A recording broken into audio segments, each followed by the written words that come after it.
Topic finance and quantitative ടെക്നിക്കാണ്. അതായത് ഒരു ഫിനാൻസ് മാനേജറിന് പ്രോപ്പറായിട്ടുള്ള മാത്തമാറ്റിക്കൽ നോളജും ഉണ്ടായിരിക്കണം, സ്റ്റാറ്റിസ്റ്റിക്കൽ നോളജും ഉണ്ടായിരിക്കണം.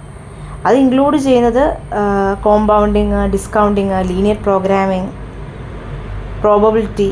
അപ്പോൾ ആ മെത്തേഡ്സിലെല്ലാം ഒരു ഫിനാൻസ് മാനേജറിന് ആപ്റ്റായിട്ടുള്ള നോളജ് ഉണ്ടെങ്കിൽ മാത്രമേ നമുക്ക് പ്രോപ്പറായിട്ടുള്ള ഫിനാൻഷ്യൽ ഡിസിഷൻ എടുക്കാൻ പറ്റത്തുള്ളൂ. അടുത്തത് ഫിനാൻസ് ആൻഡ് ഇൻഫർമേഷൻ ടെക്നോളജി. അപ്പം ഇൻഫർമേഷൻ ടെക്നോളജി എന്ന് പറയുമ്പം മോഡേൺ ബിസിനസ് ഓർഗനൈസേഷനിൽ കമ്പ്യൂട്ടർ എന്ന് പറയുന്നത് അല്ലെങ്കിൽ ഇൻഫർമേഷൻ ടെക്നോളജി എന്ന് പറയുന്ന ഒരു വൈറ്റൽ റോളാണ് അവിടെ പ്ലേ ചെയ്യുന്നത്. നമ്മൾ പ്രോപ്പറായിട്ട് നമുക്ക് ഇൻഫർമേഷൻ ടെക്നോളജിയെ പറ്റി അറിയത്തില്ലെങ്കിൽ ഒരു ഫിനാൻഷ്യൽ മാനേജർ അവിടെ ഫെയിൽ ആവുക ചെയ്യുന്നത്. അതായത് ഫിനാൻഷ്യൽ ഡിസിഷൻ എടുക്കാനായിട്ട് ഫെയിൽ ആവുക ചെയ്യുന്നത്.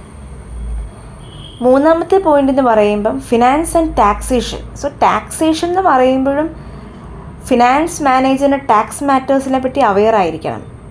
ടാക്സ് നമുക്ക് രണ്ടായിട്ട് ക്ലാസിഫൈ ചെയ്യുന്നുണ്ട്, അറിയാമല്ലോ. അത് ഡയറക്റ്റ് ടാക്സും ഇൻഡയറക്റ്റ് ടാക്സും. സോ ടാക്സ് ഇൻക്ലൂഡ് ചെയ്യുന്നത് തന്നെ corporate dividend tax, income tax, wealth tax. ഇതിലെല്ലാം നല്ല നോളജ് ഉണ്ടെങ്കിൽ മാത്രമേ നമുക്ക് ആപ്റ്റായിട്ടൊരു ഫിനാൻസ് ഡിസിഷൻ എടുക്കാൻ പറ്റത്തുള്ളൂ. അല്ലെങ്കിൽ ഭയങ്കര ബുദ്ധിമുട്ടാണെന്നാണ് പറയുന്നത്. സോ ഈ റിലേഷൻഷിപ്സ് എല്ലാം വളരെ ഇമ്പോർട്ടൻ്റ് ആയിട്ടുള്ള കാര്യമാണ്. അതായത് സ്കോപ്പിൽ വരുന്നത്. ഇപ്പോൾ സ്കോപ്പാണെങ്കിലും നമുക്കത് എഴുതാൻ പറ്റും. So thank you all.